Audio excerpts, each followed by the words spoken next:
Okay, today I wrote down my little notes of what I wanted to talk about. So the first, and I broke it up into two parts, and then the last part are my predictions. Okay, so first off, let's talk about Hannah, Atwood, Chuck, and that overall plan. Okay, so we know Hannah's now off the grid. She's now working directly for the president, and she is not wasting time. So Hannah, she takes the lead on that picture of Claudine Poyet, and she gets inspired by seeing Chuck's thumbprint on his glass of water. So she says, hey, can you check fingerprints in the picture? And sure enough, they were able to find Claudine's fingerprint, but I forgot what her real name is. But that totally unlocked her identity and the location of where she's from. So I thought that was some major detective work, so great job. So Hannah goes to see Jason Atwood, and it looks like Jason Atwood is just going day by day, trying to do the best he can to just cope with the loss of his son. So when she shows up, it doesn't look like he's very excited to see her, but when she said that she knows who she is and where they can find her, he perks up and pays attention. Okay, so Hannah calls out Jason, says, I'm taking you home. You're not ready for this. And you could tell that Jason still had a lot of anger and had a lot of rage. He's definitely not ready to get back out there because he's got a lot to deal with, which I don't blame him. It looks like, man, are they going to be able to partner up? I don't know. Anna is just on their case. She goes to that place. She knows she's being watched. And now they know that Chuck's been working for her. So when she goes back, now I'm wondering, okay, we got a new face now. So whoever works for the gas company in that van, that's a new face. So that's going to be our next lead as far as who caused that to happen and how did that man look like. Because apparently, we lost Claudine Poyet in this episode. So the company, it's like, man, the closer Hannah gets, they just take them out or they take themselves out. So it's like, So then the explosion happens. So does that mean Chuck lost all his information? No, he's got information in the cloud. So that's good. So good going, Chuck. And then the overall plan, I was kind of scared when they went to that mansion looking thing. And I think I got to watch the episode again to understand what was the connection between the mansion and where she's staying. Is that part of her family? It was a company that no longer exists, but then was still paying the lease for it, if that's what I understood. It was really cool to see Jason show up. And Hannah, she just says, how long have you been following me? And he's just right there. So it's good. He's able to refocus again and get his FBI hat back on. So when they went to, when they divided up and she went to the basement, I actually got scared. I got scared that she popped out, that Claudine popped out. And I thought she was going to kill Hannah right then and there. So I really like that battle. It also makes me wonder about Claudine Poyet as far as what kind of training did she get? Because, she didn't fight like a girl. She fought like she had some major training. So I'm wondering who trained her. Who trained her to fight like that? And I'm really glad that Jason showed up at the right time. And I also thought that Jason was going to just shoot her because of his emotion and rage. So I'm glad he shot the wall instead. But when Claudine pulled like a hidden gun and tried to kill him, well then yeah, they had to protect themselves. So then boom, she got shot. So I think the fact that Jason shot her and that she's dead gives Jason some closure and some justice. So I think Jason can now move on, which is good because now he's back on the team. And I like to see how in next week's episode they're back together. Hannah and Jason are back together as team. So, okay.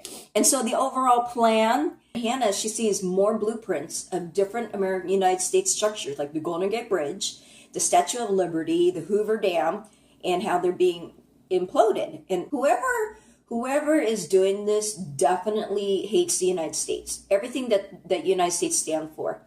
Because I would say these landmarks are definitely representation of the United States. So for example, the Golden Gate Bridge, how it's supposed to be open up your arches, the gateway to the Pacific, the Statue of Liberty, and how it's also she's the beacon of light for the country. I also noticed that they're on both sides of the coast. So you got East Coast and West Coast. Hoover Dam, I believe that's in Arizona. I definitely think with the Capitol being gone, it's taking out the infrastructure of the United States government. But now with these landmarks, I think it goes really deeper than that. I think whatever group this is definitely against the values of democracy. It's also against the values of what the United States stands for, like I had mentioned. Okay. All right.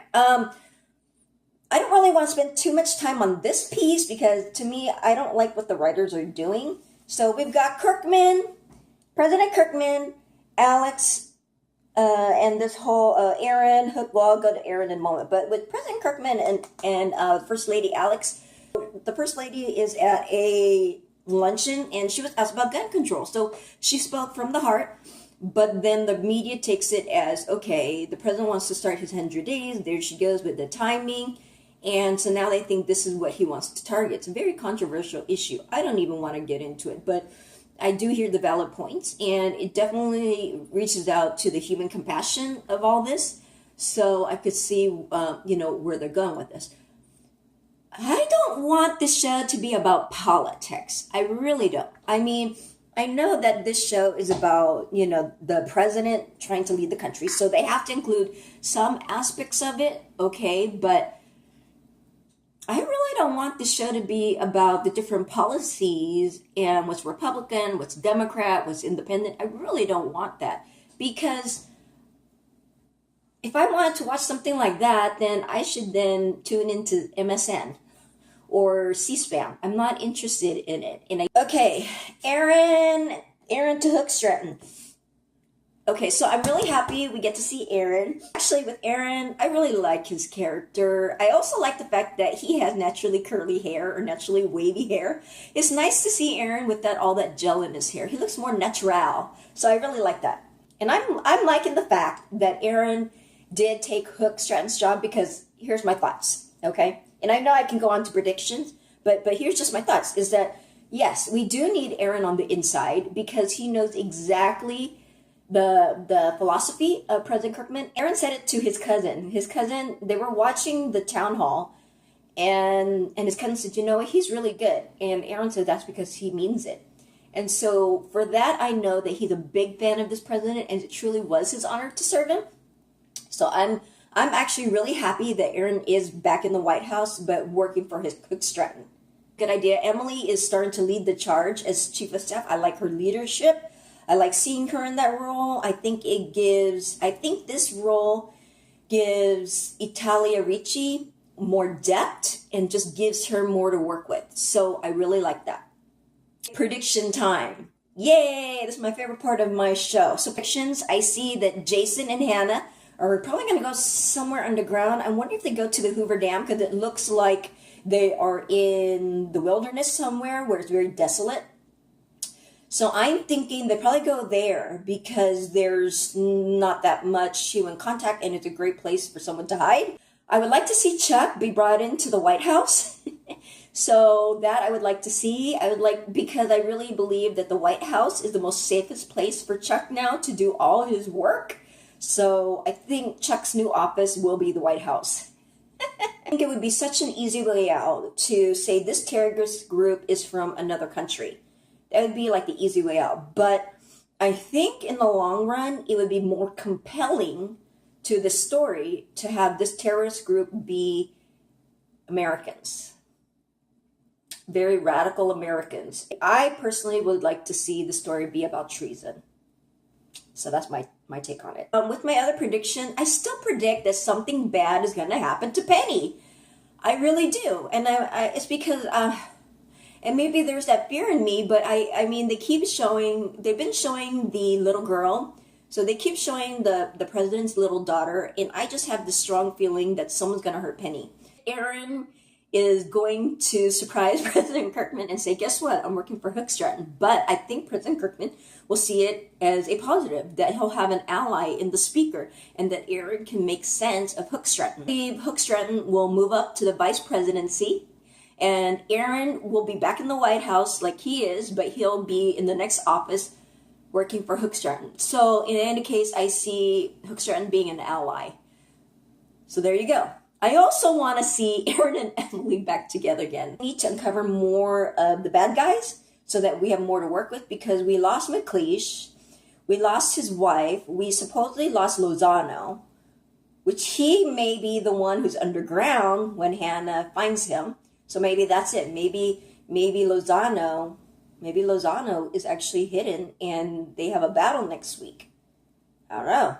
Or what would be interesting is that Hannah and Jason uncover other people in the former presidency who are hidden underground. What would be really interesting is that the former president has been alive this whole time and he's hiding underneath. I wouldn't be surprised if people are still alive. I really wouldn't be surprised. I hope I have some comments that I can read. And what I love is I actually like to write back to the people who leave comments. I really enjoy that. And so I do that as a personal connection to you so that we can have a nice dialogue about Designated Survivor. Okay, so I'm Jocelyn.